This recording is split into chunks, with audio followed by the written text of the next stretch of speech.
Hello, nerds, and welcome to the Engadget podcast. This is episode 24, The Biggest Lie. I am joined this week by Devendra Hardwar. Hello. And Edgar Alvarez. Hola. You're back. I don't think I've ever been here, actually. I mean, I did the pilot episode, but that got canned pretty quick. So that tells you a lot. I was going to say, I was pretty sure you'd been on the show before, but apparently nobody's ever seen it because that one ended up in a dark vault somewhere, never to be seen by the internal public. purposes only. Oh, man. So since you're not here, you haven't done this before. Do you understand how the show works? Do you know what's going on? Yeah, I did my research. I did my research, so I think I'm pretty good. And, You've seen a couple of I've episodes? watched a few episodes. I've watched Devendra kind of run everybody over, so I'm here to stop that train. Get ready for this. How are you guys doing in general? You guys recovered from CES? I don't know if such a thing is possible. I think I'm dead inside. Yeah, it's physically and mentally, but we'll get there. Yeah, I mean, it's only let's see, it's the 12th. It's Thursday, so it's only another 3 days before we have to start planning for CES 2018, guys. Yep. I only registered it was 2017. Like this Monday, Monday of this week. Yeah. Because all of last week was like just I avoid of something. Oh, God, yeah. We had to, for those who don't know, we had to fly out. Most of us had to fly out on New Year's Day, which was a little rough. Thanks, CES. Yeah. But, now we're here, so that's good. Yeah. What time did you guys get back?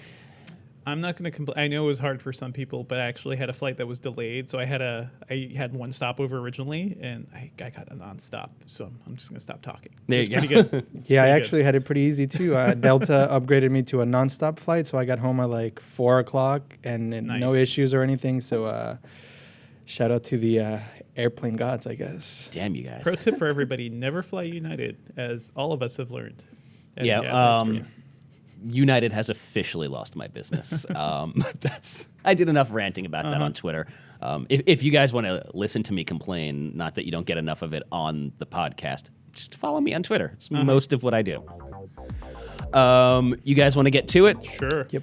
After a little bit of a break, we are back with Flame Wars. For those who don't know, this is the part of the show where we debate the biggest stories of the week. I will offer the same caveat I always do, which is it's an intellectual exercise, not necessarily representative of our opinions. You will get 20 seconds to make your opening arguments, and then I will allow a brief rebuttal, at which point I will declare a winner, and we are starting anew with our leaderboards, the details of which I have yet to figure out. Yeah, we need to rework those points. We do. We'll figure it out somehow. I should probably have gotten my buzzer ready beforehand, which I did not. There we go. That's the one I was looking for. So when that buzzer goes off, we just stop talking. Yeah, basically. You shut up. You just shut up, Edgar. What if I want to keep talking after that? Do I get booted from the show? No, but I might just hit the buzzer a whole lot more. Fair enough. It's over every word, every single word. Let's start with Scalebound and Platinum Games. For those who don't know, Scalebound was one of the big exclusive titles that was supposed to be coming to the Xbox One. It was developed by a company called Platinum Games. They'd been really teasing it for like 2 years straight now. They did big presentations and all of these stuff, and people were super excited about it. And now it's dead. That game is not coming out. So what does this mean for Platinum Games? Is this the death of this studio? Devendra, we are going to start with you. I'd say it's definitely close to death, if not outright death, but this was a big exclusive for them. And yeah, they were teasing it for a while. I know a ton of people who were excited for it. I know Nick Summers and Engadget is dying inside because of this. And they also had some bad games recently too, like that Legend of Korra game. So not a great look for them. God. See, this is the problem. This is the problem with. I have an internal timer, Edgar. Debating him is that he always comes in under time, and he actually makes his points well. Devendra, Edgar, your rebuttal. These things happen. Making a game is hard. And we see a lot of delays in gaming. And I don't think this is the death of them or the end of them because they have a new game coming out soon. Well, if it does come out, and it's Nier Automata, if I'm pronouncing that right. So I think if that one gets canceled, then that we can officially call the end of them. Mm-hmm. Also pretty good. Yeah. Nice. Yeah, that game actually looks pretty good. And there's a demo out for it, so it's happening. Mm-hmm. So, yeah. So I haven't seen that one yet. I don't really know much about it.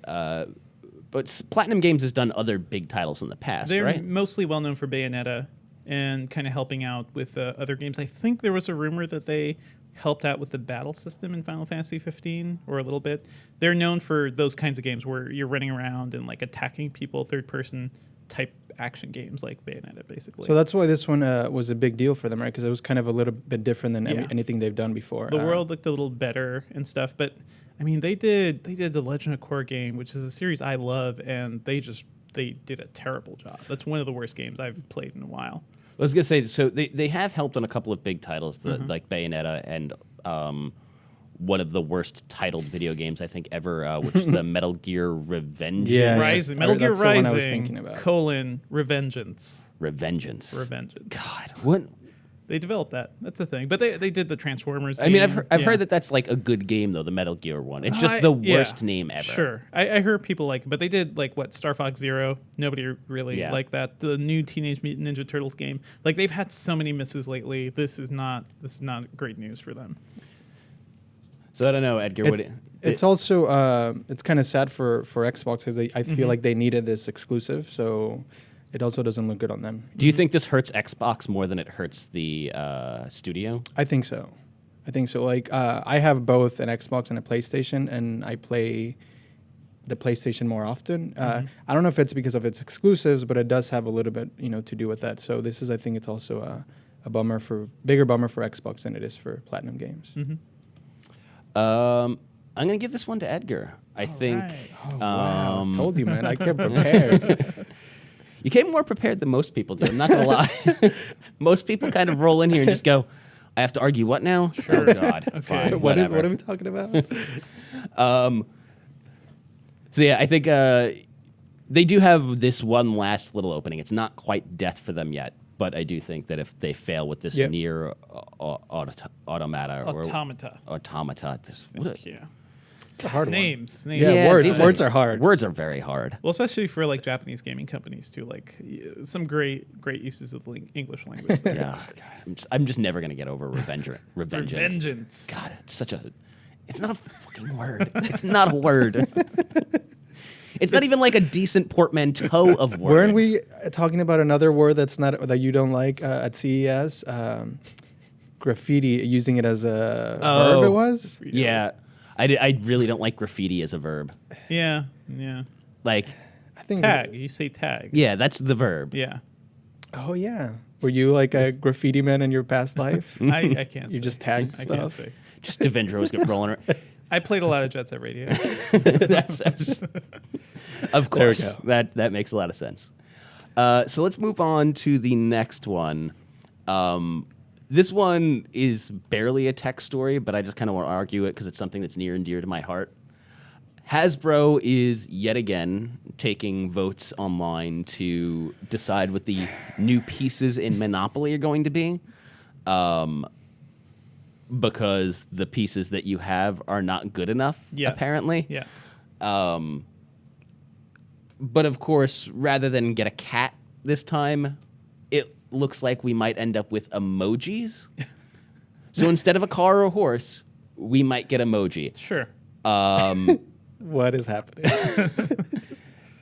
I actually don't know which side of this. I don't know how the pro and cons work out here, but I picked one argument. I did too. I guess we'll see what happens. Edgar, is this finally going too far? Yeah, I think so.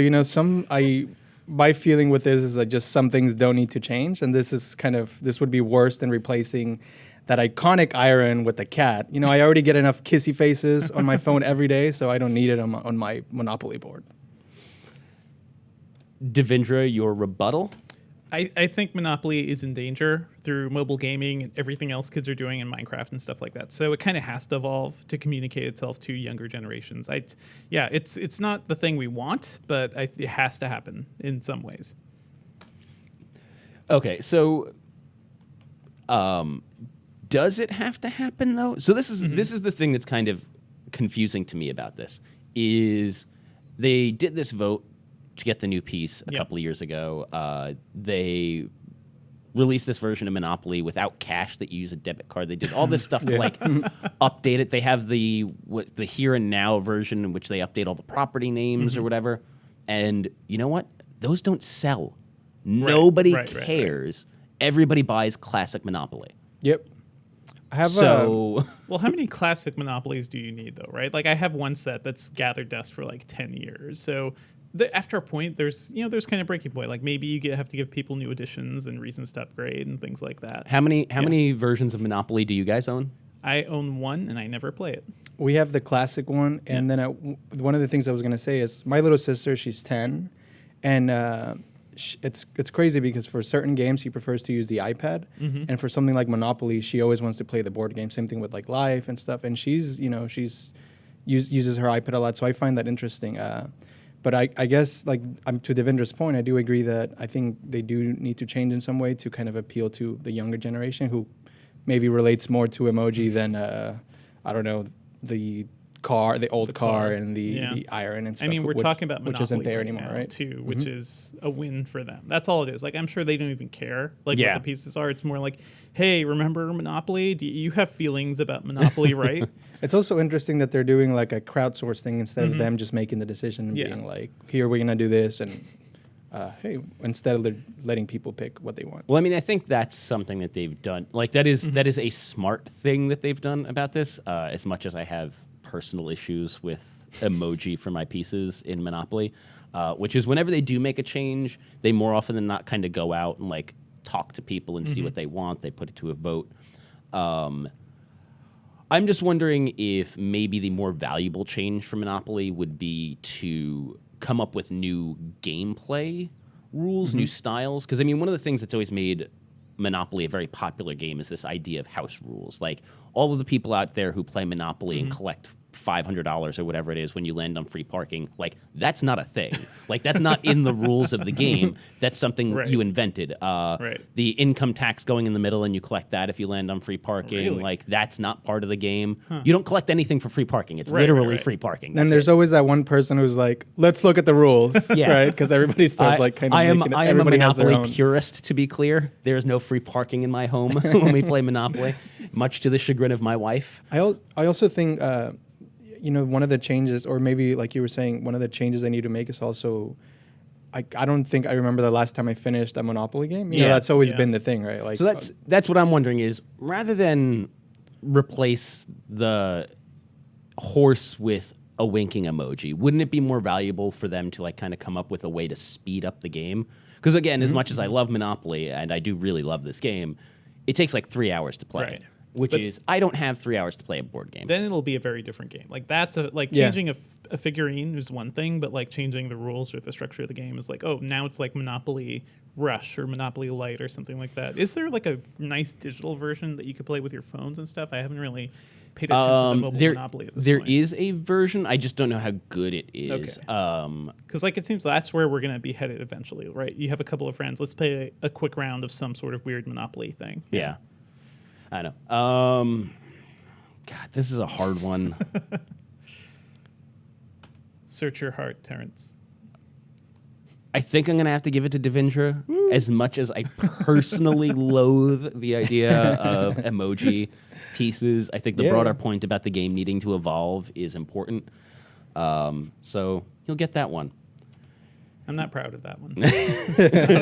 You're not super happy about it.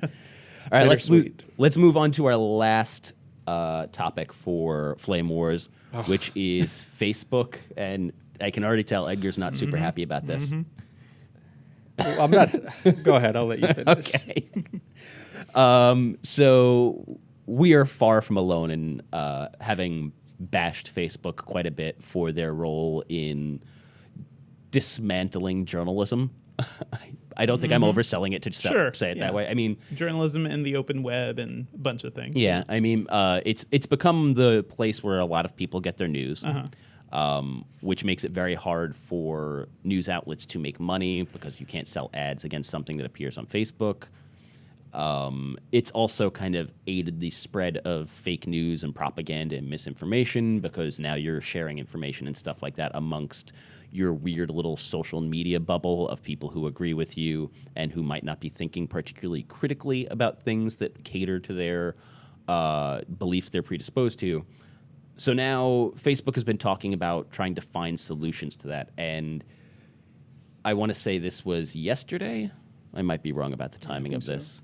So yeah, we're recording this Thursday morning. This was Wednesday morning that this was announced, that Facebook now has a program called, and I probably should have had this up in front of me before I started talking about this. What is the name of this program? Facebook Journalism Project. Yeah. Oh, the very creatively named Facebook Journalism Project, which is supposed to help solve some of these problems by offering the ability to sign up for subscriptions through instant articles, and they're going to be partnering with sort of like groups that promote quality journalism and sort of like media education.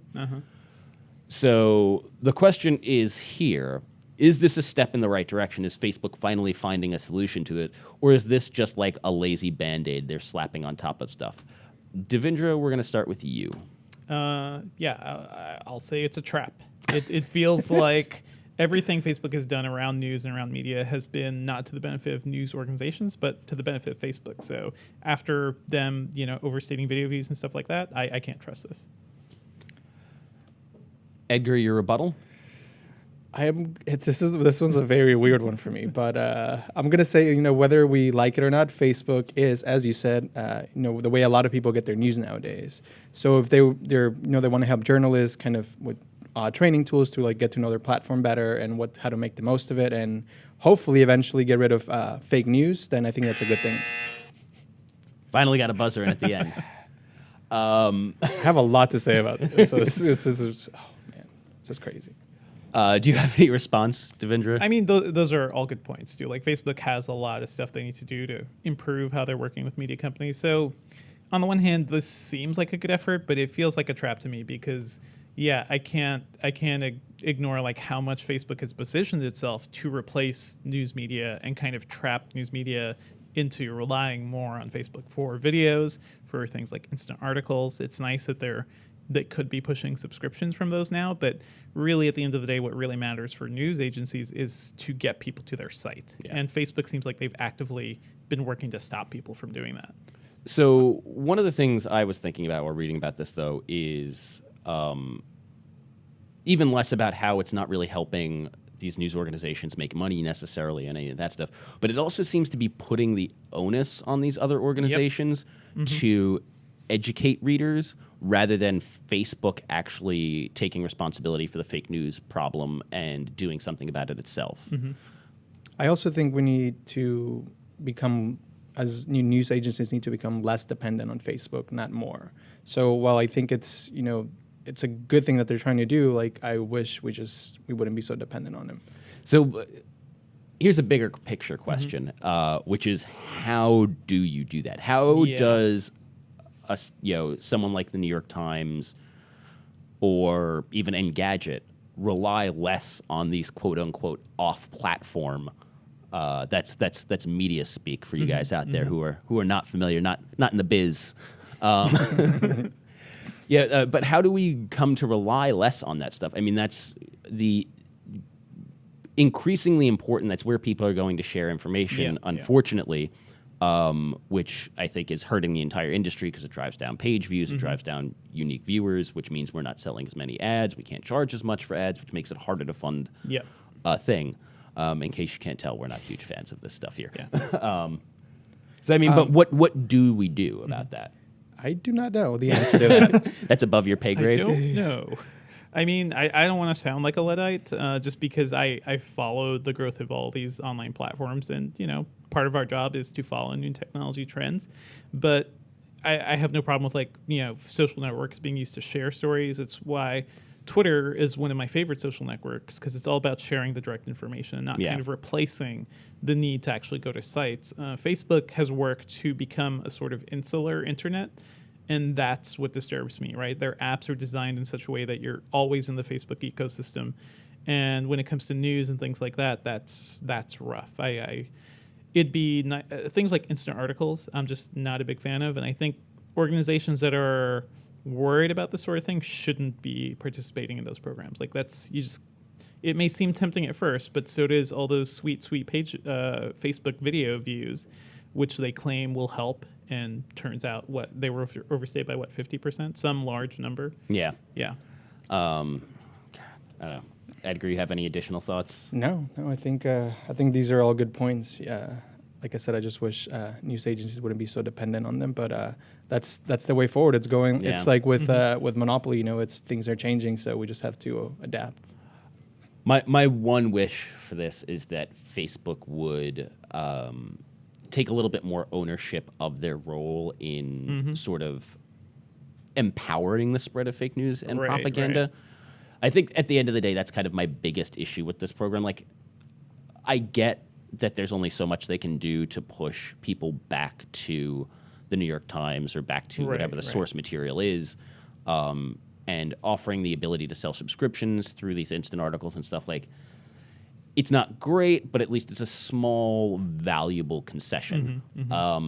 My bigger issue with it is that they're going, well, we'll just help you educate readers. Well, it's like, well, why don't you educate?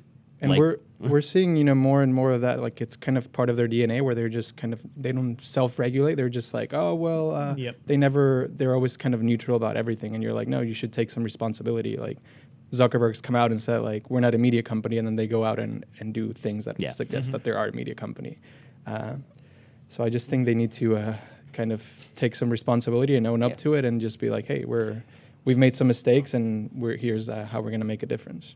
I think, for me, I think the idea that they're not a media company is kind of one of the important things here, and because they act like they are so much. Like, either you are a media company, at which point you bear a responsibility for educating readers, filtering out garbage, and doing this stuff, or you're not a media company, at which point get rid of instant articles, stop trapping people in your ecosystem, and allow the actual media companies to benefit from their product as opposed to you benefiting from other people's work. Devindra wins. The aristocrats. Thank you. I thought you were going to be like the aristocrats. Yeah. That's another episode.